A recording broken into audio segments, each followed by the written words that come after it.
J'ai l'honneur et le plaisir d'assister aujourd'hui à cette rencontre initiée par la Fondation Tijari Ourban autour de l'accompagnement de la TPME, la toute petite et moyenne entreprise, au niveau de la région, mais également poser la problématique au niveau national. Donc ce qui est sorti de cette rencontre, c'est tout d'abord la nécessité de sensibiliser très tôt à l'esprit entrepreneurial, aussi bien au niveau de l'environnement proche du porteur de projet, à savoir la famille, l'environnement, la société, mais également au niveau du système éducatif et notamment le système universitaire. Alors au niveau de notre université, nous appréhendons cette question de l'entrepreneuriat à travers différents angles. Tout d'abord, nous menons annuellement une enquête qui est une enquête internationale pour évaluer l'écosystème entrepreneurial au Maroc, que nous comparons avec une soixantaine de pays pour sortir les indicateurs qui font que le Marocain s'investit dans la création, ou peut-être pas, au moins que les autres pays.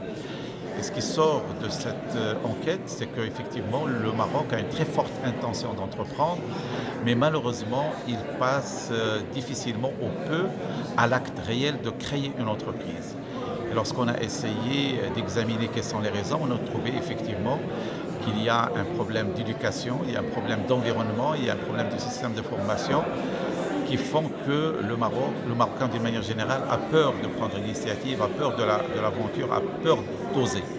Et donc d'où l'importance bien évidemment du système éducatif pour lever ces obstacles. Donc à part cette enquête que nous menons depuis 4 années, nous sommes investis également à travers des formations. Nous avons des masters, nous avons des licences professionnelles en entrepreneuriat, en accompagnement des TPME. Et puis, nous sommes allés vers la création d'incubateurs.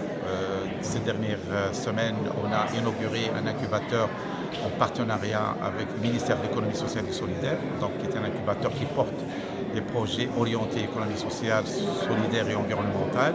Et puis, nous avons un projet qui va s'ouvrir dans quelques jours autour de l'entrepreneuriat général. Donc nous partons du principe que notre responsabilité en tant qu'université, n'est pas seulement de former nos jeunes pour aller vers la fonction publique ou vers l'emploi dans des entreprises existantes, mais également de créer leur propre entreprise, parce qu'on le sait, aujourd'hui c'est un cheval de bataille très profond pour notre pays. Nous avons besoin en fait de générer de la richesse et de l'emploi à travers de nouveaux projets, parce que la voie classique, à savoir l'administration et les entreprises existantes, ne peuvent pas absorber les centaines de milliers de demandes d'emploi. Aujourd'hui, on le sait, un taux de croissance au Maroc, en moyenne, il crée 10 000 à 15 000 emplois, alors que nous avons besoin de centaines de milliers d'emplois. Et tout cela ne peut se faire que, notamment, grâce à l'initiative et la création d'entreprises. Et ce qui fait que nous avons essayé de passer ce message à cette région. Nous sommes confiants parce qu'en termes de création d'entreprises, la région Tanger-Tétouan et Hoceima, il y a une prédisposition à travers le nombre de créations qui est classé second au niveau national. Et puis la région, il regorge de potentialités économiques dans le domaine du tourisme, de l'agriculture, de l'industrie, de l'environnement, du développement durable. Donc il y a beaucoup de possibilités. Ce qu'il faut, c'est passer le message, un message positif aux jeunes, que leur avenir est entre leurs mains, et puis bien évidemment aux différentes parties prenantes, qu'ils soient publiques, qu'ils soient universitaires, qu'ils soient banques, associations, que c'est un projet social et sociétal et que tout le monde doit converger pour justement essayer de lever ce défi à ce que le Maroc puisse justement faire face aux grands défis sociaux et sociétaux et qui passent forcément par la réduction des déséquilibres sociaux, des déséquilibres régionaux, par la création d'emplois. Et tout cela, bien sûr, cadre avec le nouveau modèle économique appelé par Sa Majesté lors du discours d'octobre 2017 et qui va dans le sens du développement équitable, aussi bien au niveau social qu'au niveau régional.